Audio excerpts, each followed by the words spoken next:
सदन कसाई नाम सुना है? श्री जगन्नाथ महाप्रभु के भक्त श्री सदन कसाई।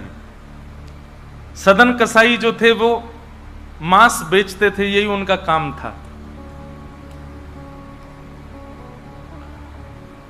एक बार ऐसे तराजू में तोलते थे मांस को, तो जब मांस का विक्रय कर रहे थे तो उनको पता नहीं चला, वो भार की जगह शालिग्राम जी को रखते थे। लेकिन कीर्तन उनको बड़ा प्रिय था, कीर्तन करते हुए मांस बेचते थे। बताओ, ऐसा उनका स्वरूप।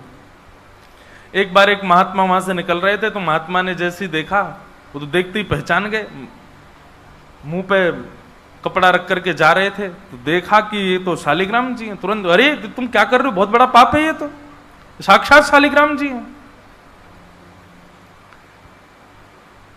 उसने कहा महाराज मुझसे गलती होगी, मुझे तो पहचान है नहीं। बोले लाओ इनको मुझको दो।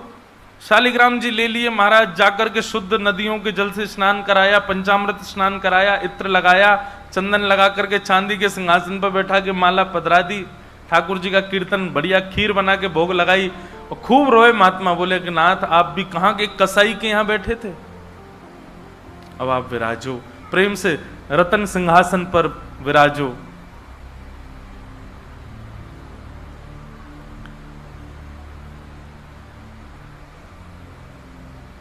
ठाकुर जी विराज गए। रात्रि को महात्मा के स्वप्न में आए और स्वप्न में आकर के बोले सुनो, सुबह होते ही हमको ले जाओ और हमको वो सदन कसाई के पास छोड़ के आओ। महात्मा बोले वहां प्रभु मांस बेचता है, वो आपको तोलता है, तोलने के लिए भार बना करके रखता है, आप उसके यहां क्या करेंगे? ठाकुर जी कह रहे हम जितना कह रहे हैं उतना करो बस। बोले नाथ ये तो वेद विरुद्ध हो जाएगा, ये तो शास्त्र विरुद्ध हो जाएगा, मैं आपको कैसे वहां छोड़ के आ सकता हूं? आपको वहां क्या सुख मिल रहा है? वो शुद्ध नहीं, पवित्र नहीं, उसका स्थान अच्छा नहीं, मांस विक्रय करने वाला व्यक्ति, महापापी व्यक्ति, वहां क्यों जाना है आपको? ठाकुर जी बोले कहीं पर हमको स्नान करने में सुख मिलता है, कहीं हमको सिंहासन पर बैठने में सुख मिलता है, कहीं भोजन करने में सुख मिलता है, कहीं माला पहनने में सुख मिलता है। सदन कसाई के हमको लुढ़कने में सुख मिलता है।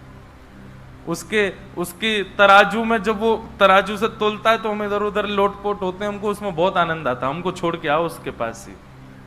और वो मांस विक्रय करता है, चलो जो भी है, लेकिन जब उसके यहाँ तोला जाता है और वो तोलते समय हम लुढ़कते हैं तो वो कीर्तन गाता है, वो मुझे बहुत अच्छा लगता है, मुझे उसके पास छोड़ के आओ।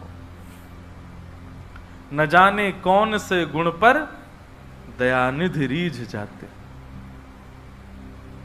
कभी कभी हमको ऐसा लगता है कि कुछ ना कुछ करते रहो बंधुओं, किसी से तो रीझ जाएंगे ठाकुर जी,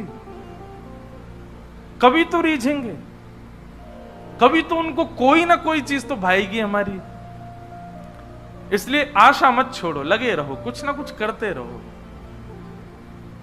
पर एक बात, चतुराई से नहीं, जान करके नहीं, बिना जाने भोले बनकर, सहज बनकर के करते रहो।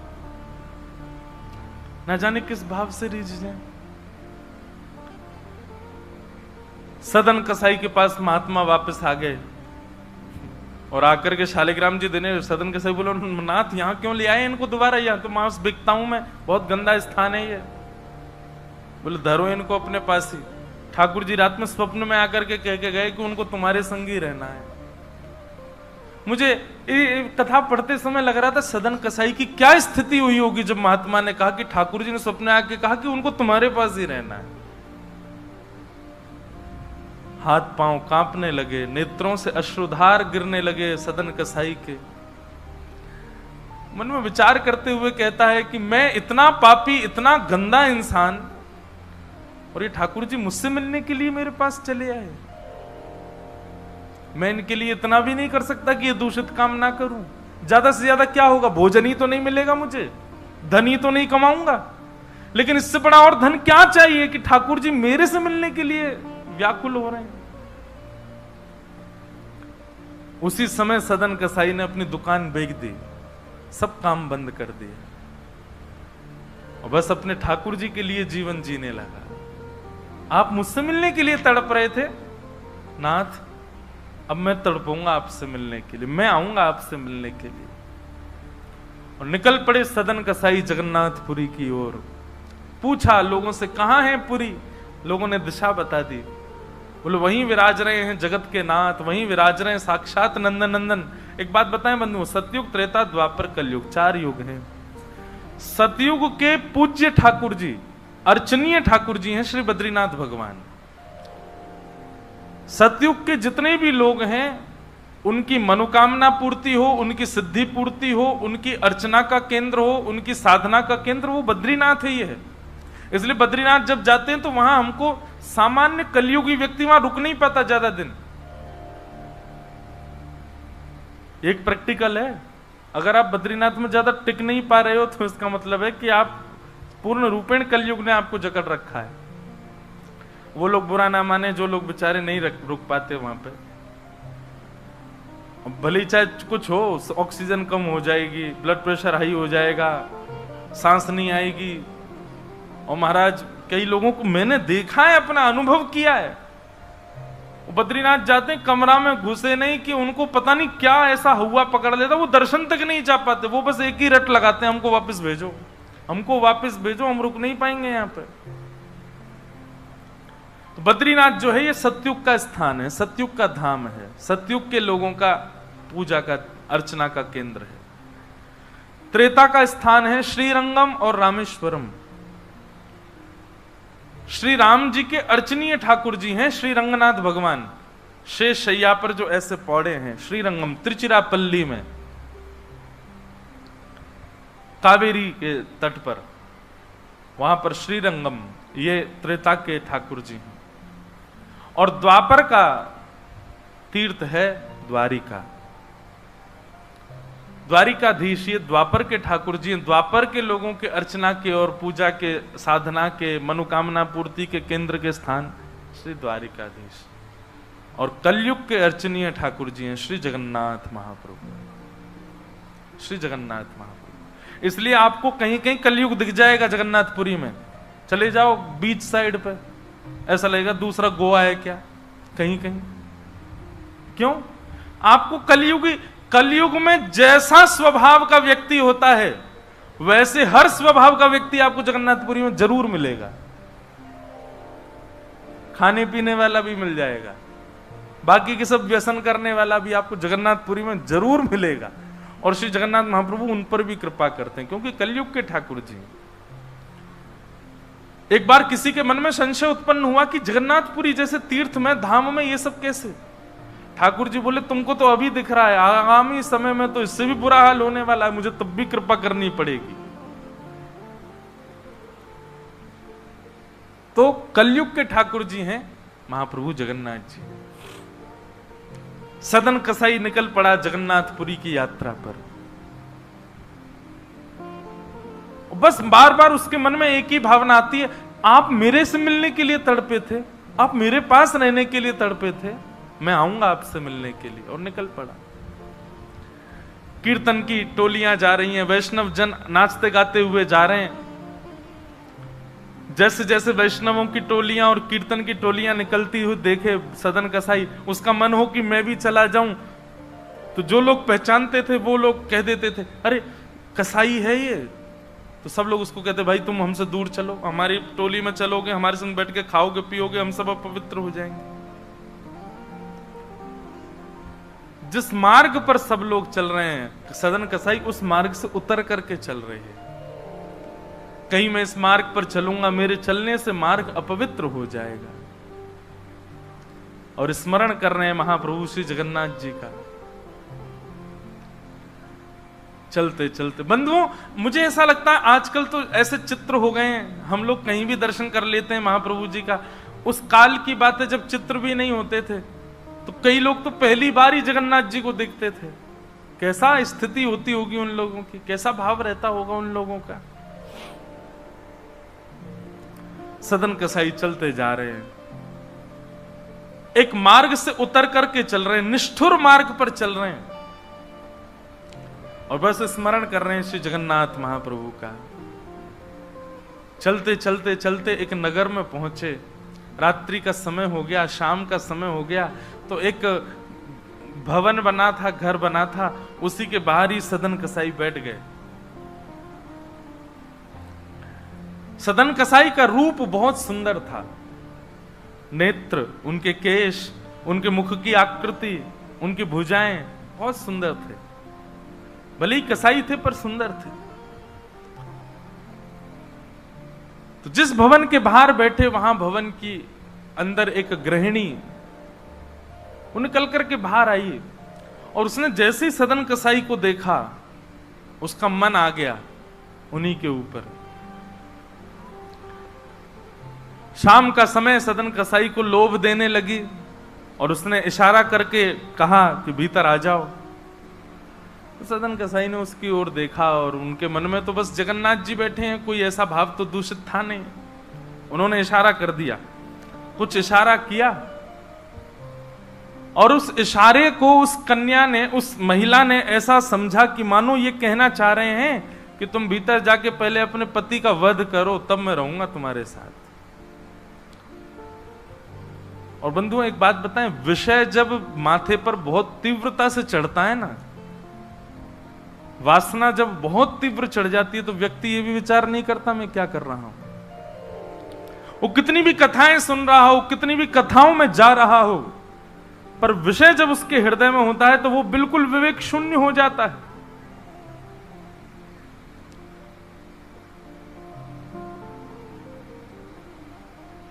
विषयों का मतलब, विषय भोगने से पाप कम लगता है, पर विषय जब सिर पर हावी होता है तो उस समय जो हम विवेक शून्य हो जाते हैं, उससे पाप ज्यादा लगता है हमको। विषय हावी हो गया उस माता के, भीतर जाके उसने अपने पति का वध कर दिया, मार दिया। और बाहर आकर के सदन कसाई से कहा, अब तो चलो, मैंने अपने पति को मार दिया, चलो मैं और तुम ब्याह कर लेते हैं। सदन कसाई बोला, देवी ये तेने क्या किया? मैंने तो नहीं कहा था कि तुम मारो। बोले, हो तुम झूठ बोलते हो, तुमने ही तो कहा था कि उसका वध कर दो तब रहूंगा। अब तुम्हारे पास एक ही रास्ता, या तो मेरे साथ रहो, नहीं तो मैं सबको बता दूंगी कि तुमने मेरे पति को मरवाया है। पर जिनके हृदय में श्री ठाकुर जी विराजमान है, उनको अन्य किसी के लोभ की इच्छा नहीं होती। उन्होंने कहा, ज्यादा से ज्यादा मार दोगी मुझको और क्या, बदनामी होगी, सब होगा, लेकिन मैं अपनी स्थिति से नहीं हट सकता। और उन्होंने अस्वीकार किया, और हुआ वही, उसने हल्ला मचा करके सबको इकट्ठा कर दिया, मेरे पति को इसने मरवा दिया और ये आदि आदि सब कर दिया। सदन कसाई को बंदी बना करके राजा के सामने प्रकट कर दिया। सब लोग आगे खिसक जाओ थोड़े थोड़े, पर कथा सुनना मत छोड़ो, कथा सुनते सुनते खिसक आओ। सब लोग बैठ जाओ, यहाँ आगे जितनी जगह बैठ जाओ, आ जाओ। हाँ, खूब जगह है, आप लोगों को हम देखेंगे, बस नाक, आज नार में बाम लगा लेना शाम। बैठ जाओ, देखो कितनी जगह हो गई पीछे। बोलो वृंदावन बिहारी लाल की। चल ना रहे हैं ऐसा लग रहा है। तो सदन कसाई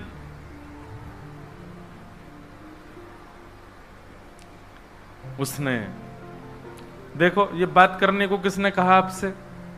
आपस में बात नहीं करो, इधर देखो सब लोग, कथा सुनो, बस खिसक के बैठ जाओ चुपचाप। श्री जगन्नाथ महाप्रभु की। तो सदन कसाई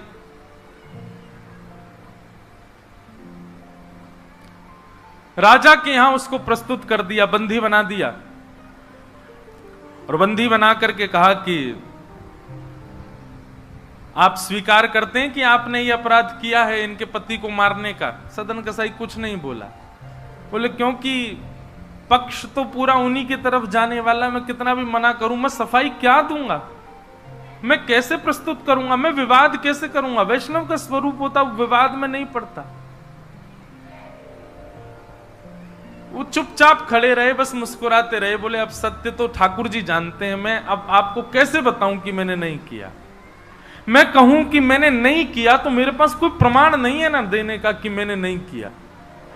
और प्रमाण देने के लिए, इकट्ठा करने के लिए, इतने प्रपंच में पढ़ने के लिए मैं नहीं निकला हूं। मैं तो जगन्नाथ जी से मिलने के लिए। आपको जो दंड देना है बस मृत्यु दंड मत देना, बाकी जो दंड देना है दे दो, मुझे जगन्नाथ जी का दर्शन करना है।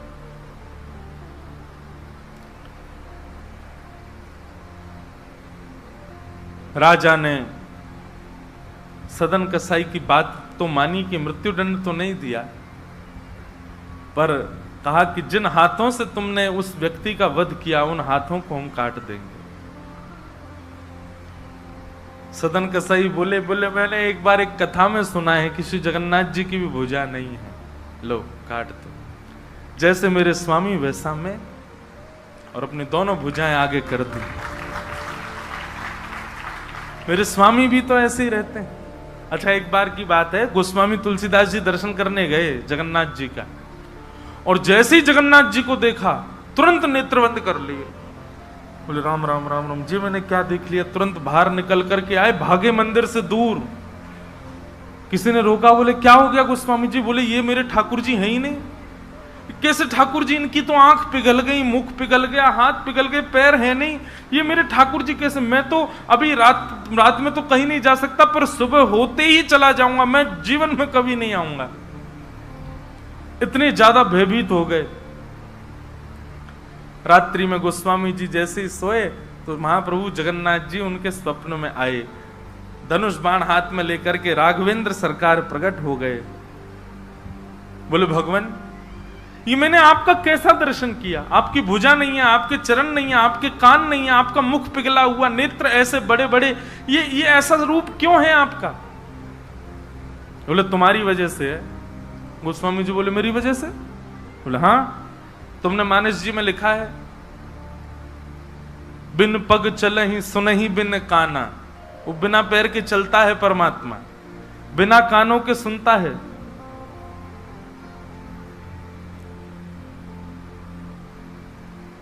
निज कृत कर्म करहु विधि नाना। बिना हस्त कमल के कई सारे काम कर देता है। अब आपके पास दो ही तरीके हैं, या तो हमारे इस रूप को स्वीकार करो, नहीं तो चौपाई को जाके मिटा दो मानस जी से। तब गोस्वामी जी को भेद पता चला। जय हो भगवान, क्षमा करो मुझे, मैं तो आपके रूप को जान ही नहीं पाया। तो अगले दिन दर्शन करने गए, तब वही रूप, बिन पग चलहि, बिना पैर के चलते हैं। और ऐसे कोई दुनिया का ठाकुर नहीं चलता जैसे जगन्नाथ जी चलते हैं।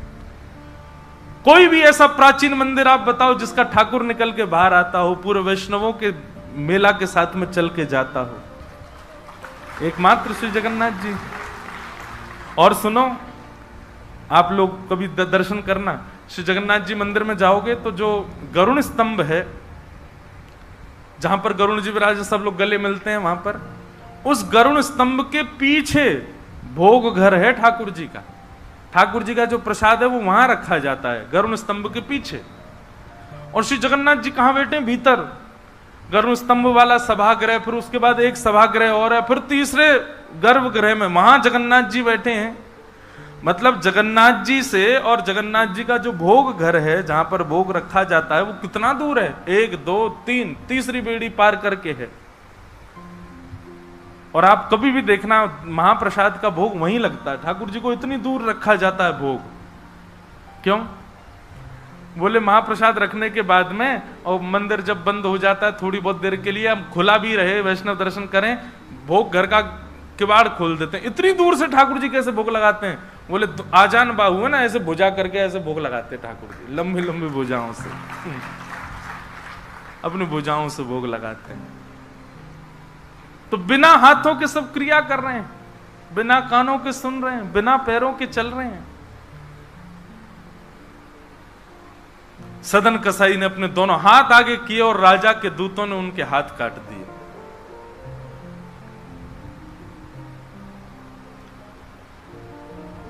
पीड़ा में नहीं है, प्रसन्नता में है। आंसू तो निकल रहे हैं नेत्रों से, पर प्रसन्नता के आंसू हैं कि नाथ आपने किसी रूप में तो मुझे स्वीकार किया। चलते जा रहे हैं, रक्त बह रहा है दोनों तरफ से। बस रास्ते में एक ही प्रार्थना कर रहे हैं, नाथ है तो ये शरीर ही, और यही माध्यम है मुझे आपके दर्शन का।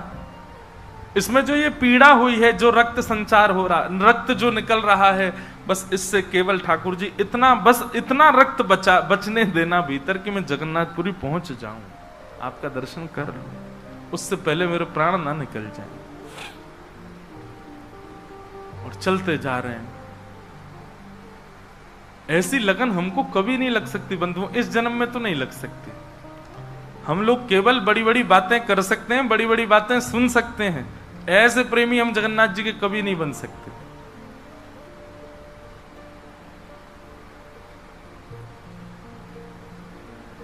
अरे हमारा कोई छोटा सा काम बिगड़ जाए तो हम जगन्नाथपुरी ना जाएं? अरे महाप्रभु जी ने तो मेरा ये काम बिगड़वा दिया। यहां तो हाथ पांव कटवा देते हैं वैष्णव ठाकुर जी से मिलने के लिए। सदन कसाई जैसे ही श्री क्षेत्र में उन्होंने प्रवेश किया, और जैसे ही प्रवेश किया ब्रह्म वेदी पर श्री जगन्नाथ जी झूमने लगे।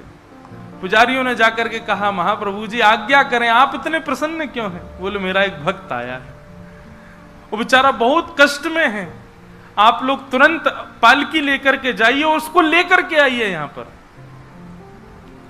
पुजारी सब पालकी लेकर के दौड़े और पुरी में प्रवेश कर रहे वैष्णवों से पूछने, अरे भैया महाप्रभु जी का कोई भक्त आया है क्या? महाप्रभु जी ने पालकी भेजी है उसको ले जाने के लिए।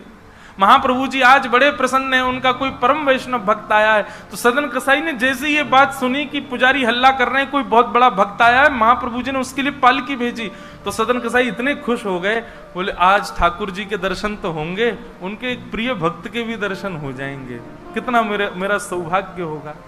और रही बात, मैं तो बहुत बड़ा पापी हूं, मैं तो रास्ता भर यही सोचता आ रहा था कि मैंने इतना पाप किया, इतना मांस बेचा है जानवरों का, महाप्रभु जी पता नहीं मुझसे नाराज होंगे, पर आज लगता है कोई परम वैष्णव भक्त आया तो महाप्रभु जी का मूड बढ़िया होगा, आज प्रसन्न होंगे। तो प्रसन्न मुद्रा में ठाकुर जी बैठे होंगे, तब मैं दर्शन करूंगा तो मेरे सारे अपराधों को क्षमा कर देंगे। वहां तो भीड़ लग गई पालकी के पास में, बोले हम हैं परम भक्त, और वो सदन कसाई दूरी खड़े हैं, बोले इनमें से कोई होगा जो पालकी में बैठेगा, आज पहले उसको प्रणाम करूंगा फिर महाप्रभु जी को करूंगा। वहां तो इतनी भीड़ लग गई कि पंडा पुजारी पालकी लेके जान बचा के भागे वहां से, क्योंकि सबको लगता है कि हमसे बड़ा भक्त तो कोई है ही नहीं। पालकी खाली लौट करके आ गई। महाप्रभु जगन्नाथ जी बोले तुम खाली आ गए, लेके नहीं आए उनको? बोले भगवान आपके एक दो भक्त तो है नहीं, वहां तो हजारों भक्त, एक पालकी उसमें कितनों को बैठा किया, सब चढ़ने लगे। बोले हम है भक्त, हम है भक्त। आप कोई संकेत बताओ, आपके भक्त का कोई लक्षण। श्री जगन्नाथ प्रभु के नेत्रों सजल हो गए, बोले मेरी तरह उसके भी हाथ नहीं है, जो आया है वही है मेरा भक्त, उसको लेके आओ।